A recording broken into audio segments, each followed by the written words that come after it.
오늘 우리에게 주신 하나님의 말씀은 사도행전 23장 23절부터 35절 말씀입니다. 사도행전 23장 23절부터 35절 말씀입니다. 함께 한 목소리로 읽도록 하겠습니다. 백부장 둘을 불러 이르되 밤 제3시에 가이사랴까지 갈 보병 200명과 기병 70명과 창병 200명을 준비하라 하고, 또 바울을 태워 총독 벨릭스에게로 무사히 보내기 위하여 짐승을 준비하라 명하며, 또 이 아래와 같이 편지하니 일러스되 글라우디오 루시아는 총독 벨릭스 각하께 문안하나이다. 이 사람이 유대인들에게 잡혀 죽게 된 것을 내가 로마 사람인 줄 들어 알고 군대를 거느리고 가서 구원하여다가 유대인들이 무슨 일로 그를 고발하는지 알고자 하여 그들의 공회로 데리고 내려갔더니, 고발하는 것이 그들의 율법 문제에 관한 것일 뿐이요 한 가지도 죽이거나 결박할 사유가 없음을 발견하였나이다. 그러나 이 사람을 해하려는 관계가 있다고 누가 내게 알려주기로 곧 당신께로 보내며, 또 고발하는 사람들도 당신 앞에서 그에 대하여 말하라 하였나이다 하였더라. 보병이 명을 받은 대로 밤에 바울을 데리고 안디바드리에 이르러 이튿날 기병으로 바울을 호송하게 하고 영내로 돌아가니라. 그들이 가이사랴에 들어가서 편지를 총독에게 드리고 바울을 그 앞에 세우니, 총독이 읽고 바울더러 어느 영지 사람이냐 물어 길리기아 사람인 줄 알고 이르되 너를 고발하는 사람들이 오거든 내 말을 들으리라 하고 헤롯궁에 그를 지키라 명하니라. 아멘. 할렐루야. 오늘도 주의 전을 찾으신 우리 성도님들을 주님의 이름으로 사랑하고 축복합니다. 우리 옆에 계신 분들과 인사 나누겠습니다. 사랑합니다. 축복합니다. 사랑합니다. 축복합니다. 우리는 흔히 십자가를 말하면은 그 십자가는 고난이라는 표현을 사용합니다. 아픔과 손해, 포기와 희생 같은 단어들이 자연스럽게 이 십자가와 함께 떠오르게 됩니다. 하지만 성경은 우리들에게 분명하게 말씀하고 있습니다. 십자가의 길은 단순히 고난의 길이 아니라 하나님의 말씀에 끝까지 순종하는 길이다라고 말입니다. 23절 말씀을 우리 함께 읽도록 하겠습니다. 백부장 둘을 불러 이르되 밤 제3시에 가이사랴까지 갈 보병 200명과 기병 70명과 창병 200명을 준비하라 하고, 자 이제 바울을 호송할 준비를 하게 되는데 무려 470명의 군대가 한 죄인을 위해 일사불란하게 움직이게 됩니다. 이 장면은 단순한 호송이 아니죠. 단순히 죄인 한 명을 호송한다라고 할 때 이렇게 엄청난 숫자의 군인을 동원할 필요가 없습니다. 천부장 입장에서는 자신이 동원할 수 있는 최대치의 인원을 여기에 동원을 하고 있어요. 현재 예루살렘의 치안을 담당할 수 있는 최소한의 병력만을 남겨둔 채 바울의 호송 작전에 이 군인들을 투입하고 있습니다. 보통은 죄인이 호송 중에 도망치지 못하도록 그렇게 감시하기 위해서 군인들을 함께 보내게 되죠. 하지만 오늘 이 장면은 굳이 바울을 이제 감시하기 위함이다라기보다는 도리어 외부의 암살로부터 바울을 보호하기 위한 그런 병력입니다. 우리는 지난 시간 바울을 죽이기로 결단한 40명의 유대인들의 결심을 우리는 본 적이 있습니다. 바울을 죽이기까지 먹지도 마시지도 않겠다라고 결심을 한 이들이죠. 이들은 단순한 감정적인 분노로 이 사람을 죽이겠다, 바울을 죽여야지 이렇게 마음먹은 게 아니라 정말 조직적인 암살 계획을 세우게 됩니다. 바울을 사내들인으로 다시 불러내어서 신문하는 척하면서 길에서 습격하려는 그런 계획이었죠. 그것을 바울의 생질이 우연하게 듣게 되고 그 사실을 바울에게 또 천부장에게 알리게 되어 이제 이 사건을 계획되지 않도록 실천되지 않도록 미리 그 대처 방안을 마련하고 있는 것입니다. 사실 천부장 루시아는 이미 한번 마음이 덜컹한 적이 있었었죠. 바울이 로마 시민권자임을 모른 채 그에게 채찍질을 했던 그 사건으로 인해서 마음이 쿵덕쿵덕 뛰고 있었던 때입니다. 그런데 거기에 더군다나 이런 암살 소식까지 듣게 되니까 아뿔싸, 자칫 잘못하면 내가 이 바울로 인해서 지금 내가 위험해질 수도 있겠구나라는 생각이 들었던 거예요. 그래서 좀 과다라고 하는 그런 이 인원을 여기에 동원을 하여서 바울을 이제 총독에게로 이송하게 되는 것입니다. 천부장 루시아에게 있어서 지금 이 상황을 가장 빨리 지혜롭게 극복하는 방법은 바울을 가능한 한 총독에게 안전하게 빨리 보내는 거예요.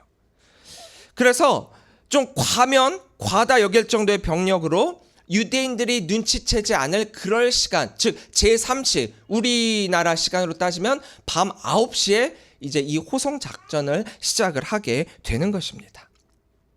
루시아는 신앙인이 아니에요. 복음을 위해 헌신한 사람도 아닙니다. 하지만 하나님은 그러한 그조차도 사용을 하고 계셔가지고 하나님의 뜻을 지금 이루시고 계시죠. 우리가 지난번 말씀에서 하나님이 바울에게 이야기한 것처럼 너가 예루살렘에서 증언한 것과 같이 로마에 가서도 증언해야 하리라 말씀하신 그 말씀처럼 하나님의 뜻과 계획하심은 바울이 로마로 가서 이 복음을 전하는 것이거든요. 이제 이 바울의 로마로의 여정은 하나님의 계획이 실제적으로 역사 속에서 움직이기 시작한 그 순간에 이루어지고 있습니다. 비록 바울이 자유인의 신분으로 로마로 가는 것이 아니라 죄인의 신분으로 가고 있기는 하지만 사실 이것은 진짜 죄인이기 때문에 그 신분으로 가는 게 아니라 하나님의 뜻에 이끌려 로마로 향하고 있는 것이죠. 비록 죄인의 신분이지만 로마의 공권력의 보호 아래, 국가 권력의 보호 아래 안전하게 하나님의 뜻을 이루기 위한 여정을 이제 시작하게 되는 것입니다. 지금 바울이 향하고 있는 것은 가이사랴예요. 지금 예루살렘에서 북서쪽으로 약 100km 떨어진 지역이 바로 이 가이사랴고 또 지중해 연안에 굉장히 아름다운 도시가 이 가이사랴입니다. 그곳에는 로마 총독의 관저가 있거든요. 그래서 로마 시민권자를 가진 이 바울을 정식 재판으로 재판할 수 있는 권리는 오직 총독에게만 있었기 때문에 이제 이 총독에게 이 바울을 보냄을 통하여서 바울이 공명정대한 재판을 받을 수 있도록 이렇게 천부장이 보내고 있는 것입니다. 근데 사실 이것은 겉으로 드러난 이런 현상이고 어떻게 보면 핑계에 지나지 않죠. 천부장에게는 바울을 처벌할 권리도 없었고 또 사내들인 역시도 이 바울을 사형에 처할 권리가 없었거든요. 그러니까 어떻게 보면 책임을 이제 총독에게 돌림을 통하여서 총독으로 하여금 바울의 이 모든 죄를 또 죄가 있음을 죄가 없음을 판단케 하기 위함이었습니다. 사도행전을 보면 재판장 앞에 선 그리스도인들이 굉장히 많이 등장을 하고 있어요. 그러니까 예수를 믿다가 그리스도인이 되어서 재판장 앞에 서게 되는, 세상의 법정 앞에 서게 되는, 그래서 세상의 법에 재판을 받는 장면이 꽤나 많이 나오고 있다라는 거죠. 바울의 전도 여행을 보면서도 바울 역시도 이런 재판장 앞에 서는 장면이 꽤 많이 나오고 있습니다. 그런데 보통 어떤 이가 이렇게 재판장 앞에 서게 된다라고 하는 이 사실은 죄인의 신분으로 일단 그 앞에 서게 되는 거예요. 그 사람이 죄가 있냐 없냐는 둘째입니다. 먼저 신분 자체가 죄인이에요. 그래서 재판장 앞에 서서 재판을 받으면서 이 사람이 죄가 없다 그러면 풀어주는 거고 그대로 죄가 있는 게 확실시하다 그러면 이제 처벌을 받게 되는 거죠. 우리나라는 무죄 추정의 원칙에 의해서 피고인 또는 피의자가 유죄가 증명되지 않는 한은 무죄로 간주한다라고 하는 원칙이 있어요. 그러니까 죄인으로 땅땅땅 재판이 판결이 딱 나지 않는 이상은 아직은 무죄거든요. 근데 이와 달리 이때는 일단 재판장 앞에 서게 된다는 그 자체가 죄인이라는, 죄인의 신분으로 서게 된다라는 거예요. 그리고 그 다음에 죄가 없으면 풀어준다. 그래서 말입니다. 사도행전 전체를 아우르고 있는 주제 중에 하나가 이게 있어요. 뭐냐? 그리스도인들은 범죄자가 아니다라는 거예요.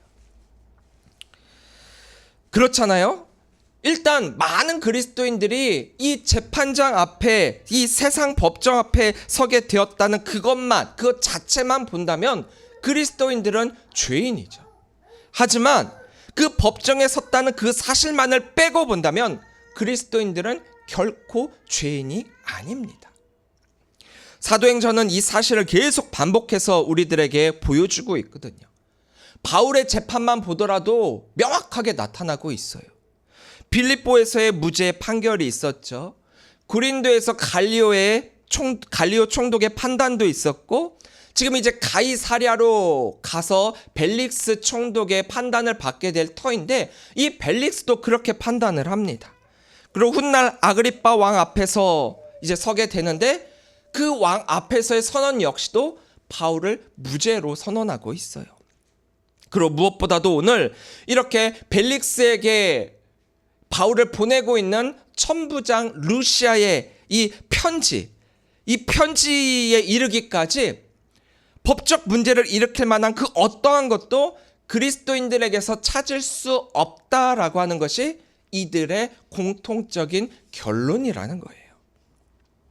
당시 일어난 모든 소요는 유대인 간의 종파 문제예요. 내부 문제에 지나지 않는다라는 거죠. 그러니까 법적으로는 아무 문제가 없다는 거예요. 세상 법정 앞에 그리스도인들을 세우고 그들을 판단하고 그들을 죄인 취급하려고 하고 있지만 로마 법정에서는, 세상 법정에서는 그리스도인들의 죄를 그 어느 것 하나라도 발견할 수 없다라고 판결하고 있습니다. 29절입니다. 고발하는 것이 그들의 율법 문제에 관한 것뿐이요 한 가지도 죽이거나 결박할 사유가 없음을 발견하였나이다. 지금 바울이 죄인의 신분으로 벨릭스 총독에게 가고 있는 상황이기는 하지만 죄인이기 때문에 가는 것이 아니라는 거죠. 더군다나 이 바울이 로마 시민권자이니까 그 바울을 고발한 유대인들 역시도 고발자들도 보낼 터니까 이들의 말도 한번 들어보면서 보다 명확한 판단을 벨릭스에게 맡긴다라고 이렇게 편지를 보내고 있는 것입니다.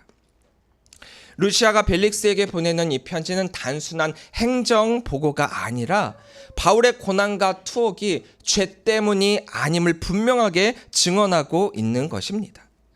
어쩌면 이것까지도 하나님께서 사용하시는 자, 즉 바울의 선택이었습니다. 그는 충분히 이 상황을 벗어날 수 있었겠죠. 자신의 로마 시민권자를 보다 강하게 어필하고 강한 어조로 이 천부장에게 주장을 했다라고 한다면 굳이 로마 군인들에게 끌려가서 재판받을 것까지도 없이 재판의 권리가 없는 천부장의 손에서 벗어날 수 있었을 거예요. 천부장은 어쩔 수가 없었겠죠.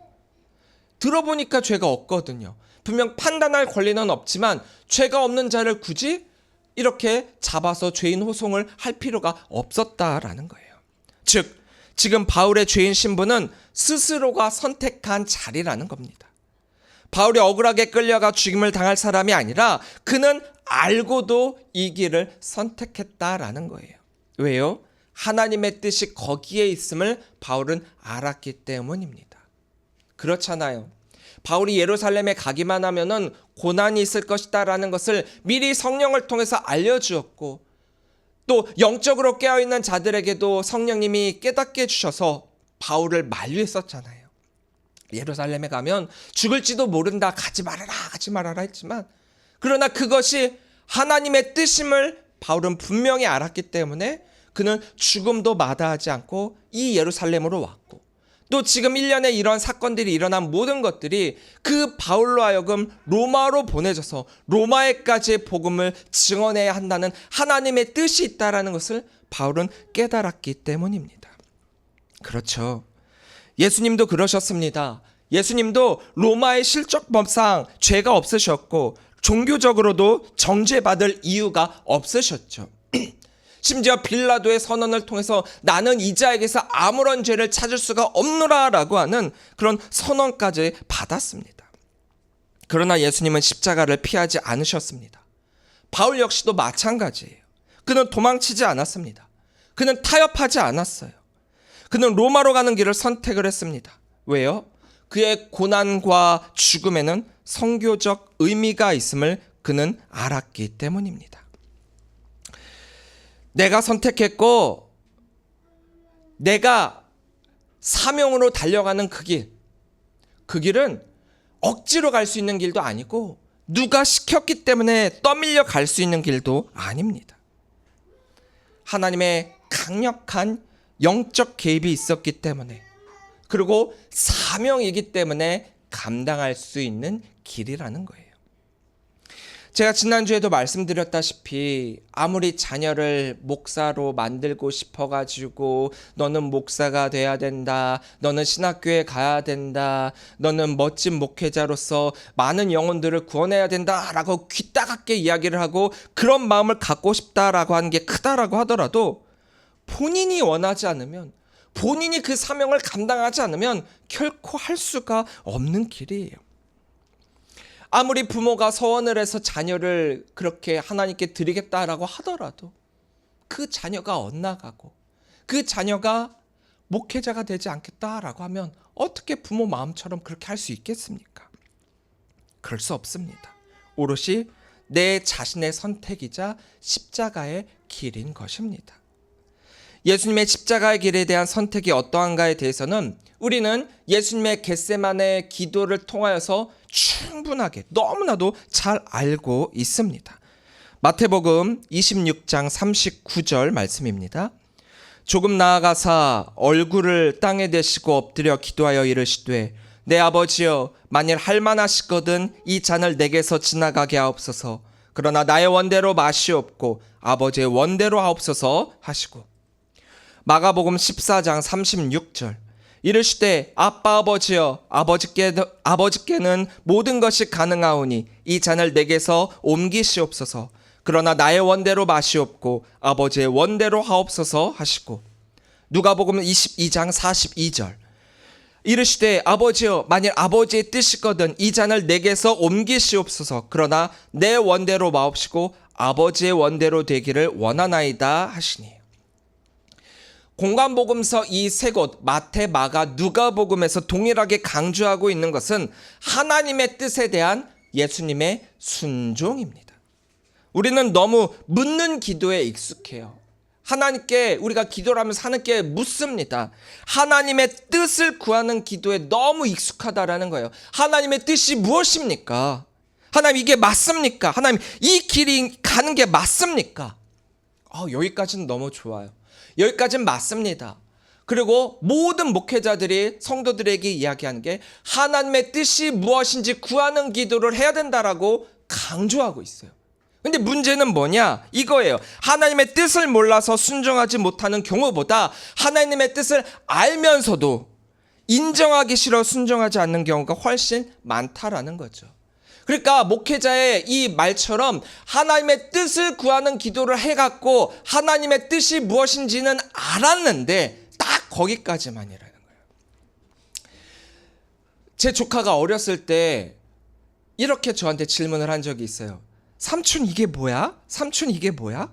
뭔가를 들고 와갖고 저한테 이렇게 물어본다던가, 혹은 저를 손을 잡고 끌고 와갖고 손가락을 가리키면서 삼촌 이거 뭐야? 삼촌 이거 뭐야? 그렇게 물어봐요. 그러면 이제 제가 그걸 이게 바로 이런 거란다라고 딱 알려줘요. 그러면은 이 아이가 그렇구나. 그 다음에 또 삼촌 이거 뭐야? 또 물어봐요. 또 물어봐요. 이 아이는 이게 뭔지 몰라서 물어보는 게 아니에요. 알아요. 아는데 그걸 자기가 원하는 것을 받기 위해서 계속해서 물어보는 거예요. 삼촌 이게 뭐야? 예를 들면 딸기가 있었죠. 그럼 딸기를 딱 보면서 먹고 싶어요. 먹고 싶은데 먹고 싶단 말을 안 해요. 그게 아니라 저를 끌고 가요. 그러면서 손가락을 가리키면서 삼촌 이거 뭐야? 그러면 이건 딸기. 그러면 저는 정말 팩트로 딸기라고 가르쳐주지만 이 아이가 원한 건 그게 아니죠. 삼촌 나 이거 먹고 싶어 이거잖아요. 우리도 그런 기도를 많이 한다는 거죠. 하나님의 뜻을 구한다라고 하면서 내가 원하는 것을 구하면서 하나님의 뜻이 무엇입니까? 라고 외치고 있다라는 거예요. 알면서도 여전히 계속 구하고 있다라는 거죠. 왜요? 그렇게 하기 싫다라는 거예요. 애둘러서 표현하니까 잘 모르는 건가? 그럼 직접적으로 알려줘야 되겠다라고 하면서 하나님이 직접적으로 우리들에게 하나님의 뜻을 알려줬다 한번 해봅시다. 그럼에도 불구하고 우리는 여전히 딴소리를 합니다. 하나님이 알려줬어요. 하나님의 뜻이 무엇인지 밝혔어요. 그런데도 우리는 여전히 기도를 이렇게 해요. 하나님의 뜻이 무엇입니까? 그렇다면 이 기도는 그냥 공허한 울림이 될 수밖에 없는 기도가 된다라는 거죠. 우리는 하나님의 뜻을 구하는 기도를 해야 된다라고 배웠죠.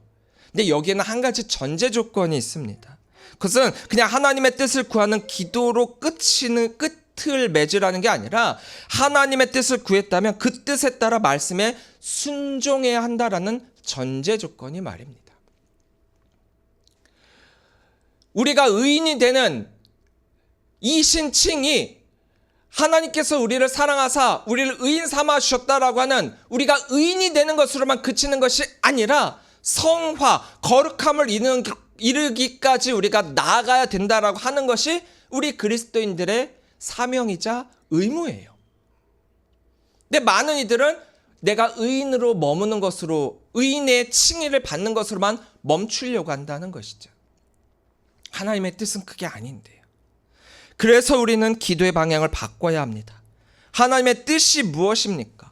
여기에만 머물러 있는 것이 아니라 이미 말씀하신 그 뜻에 순종할 수 있게 하여 주옵소서. 우리의 믿음은 여기까지 나아가야 된다라는 거예요.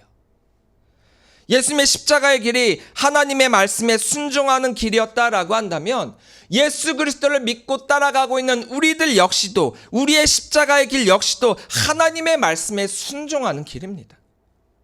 나는 죽고 예수로만 산다는 이 고백은 어느덧 많은 그리스도인들의 고백이 되어지고 있어요. 그런데 내가 죽고 그 누군가를 살리는 길이 있다라고 한다면 그리고 그것이 하나님의 뜻이라면 나는 그 길에 순종할 수 있는가? 내가 죽고 그 누군가가 산다면 이 질문 앞에 우리는 머뭇거리고 멈춘다라는 거예요. 어라? 누구 좋으라고? 누구 좋으라고? 내가 죽고 예수님이 산다는 것은 오케이. 내가 죽고 그 누군가가 산다라고 하는 건 손해라는 거예요. 아니 내가 왜? 누구 좋으라고? 많은 믿음의 선조들은 이 질문 앞에서 말씀에 순종하는 선택을 했습니다. 그들의 순교자적 피가 이 땅에 뿌려짐을 통하여 이 땅의 복음이 전해지게 되었죠. 누가 등 떠밀었기 때문에 갈 수 있는 길이 아니라는 거예요. 사명을 받은 그것이 곧 자신의 뜻으로서가 아니라 하나님의 뜻으로, 그리고 그 하나님의 뜻이 곧 십자가의 길임을 알고 그들은 순종했다라는 겁니다. 실화를 바탕으로 한 기독교 영화 중에 창끝 End of the Spear라고 하는 영화가 있어요. 스티브 세인트 선교사의 창끝이라는 그 책을 2006년에 영화한 그런 영화인데요. 여기에 보면은 1950년대 남미 에콰도르의 정글 깊숙한 곳에 와우다니족이라고 하는 원주민 부족이 살고 있습니다. 이들은 외부인을 극도로 경계했고 창을 들고 다니면서 침입자는 가차없이 그 창으로 찔러 죽이는 아주 험악한 그런 부족이었어요. 그래서 사람들은 그들을 창의 끝에 사는 사람들이다라고 불렀습니다. 그런데 어느 날 5명의 젊은 선교사들이 이 부족을 향해 나아가기로 결단을 해요. 이 땅에 복음을 전파하기로 결심을 하게 됩니다. 그리고 이 정글 깊숙이 들어가기 전에 이들은 서로가 약속을 합니다.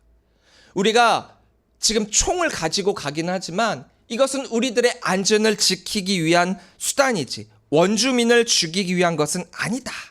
이렇게 결단을 하고 그것을 향하게 돼요. 그런데 실제로 그 상황에 맞닥뜨리게 됩니다. 와우다니족 전사들이 이 선교사들을 죽이기 위해 창을 들고 공격을 합니다. 그 순간 선지자들의 손에는 총이 있었어요. 이 총이 있었음에도 불구하고 그래서 자신들을 방어할 수 있었지만 끝끝내 그 방아쇠를 당기지 않았습니다. 어떻게 됐을까요? 결국 이 5명의 선교사들은 이들의 창에 찔려 모두 죽임을 당하게 됩니다. 세상적으로 보면 굉장히 어리석은 선택이죠. 왜 쏘지 않았느냐? 나의 목숨을 지키기 위해 이 총을 쐈으면 그들은 살았을 거예요. 이해할 수 없는 죽음이죠. 하지만 이 이야기는 여기서 끝나지 않습니다. 시간이 흘러 이 선교사들의 아내들과 자녀들이 다시 그 정글로 들어갑니다. 사람들은 말리죠. 미친 짓이라고. 너희들도 죽을 수 있다라고 그들을 말리게 됩니다. 하지만 이들은 이렇게 이야기를 해요. 그 사람들이 우리 남편을, 우리 아버지를 죽였지만 우리는 그들을 미워하지 않습니다. 그리고 그들 삶 속에 들어가 그 복음을 말뿐만이 아닌 삶과 행동으로 보여주게 됩니다. 놀라운 일이 일어나게 됩니다. 그 선교사들을 죽였던 와우다니족 사람들이 조금씩 마음을 열기 시작을 했고 서로를 죽이던 문화가 무너지고 복수의 악순환이 끊어지게 되었습니다.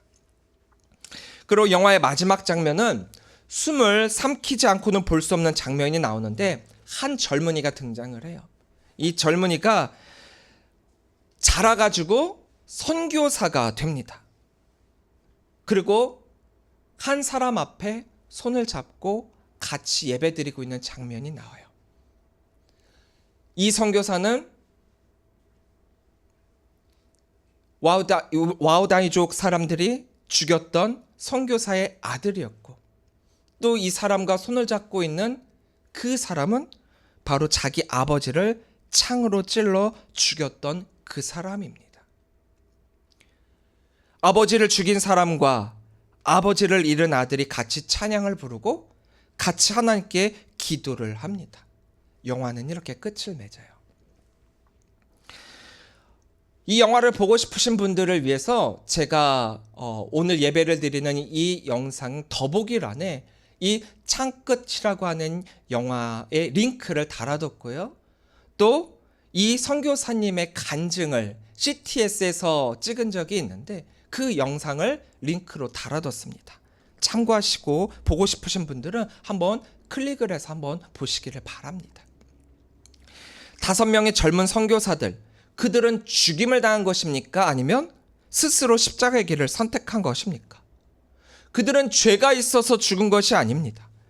그들은 무기력해서 죽은 것이 아닙니다. 그들은 알고도 믿고도 선택한 거라는 거죠. 우리는 죽더라도 이 사람들을 살게 하자. 이게 바로 십자가의 논리라는 거예요.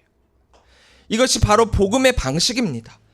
예수님이 그러셨고 바울이 그러했으며 이 선교사들이 그랬고 우리나라에 복음을 뿌렸던 많은 선교사님들도 이런 복음을 가지고 이 땅에 오셨던 거예요.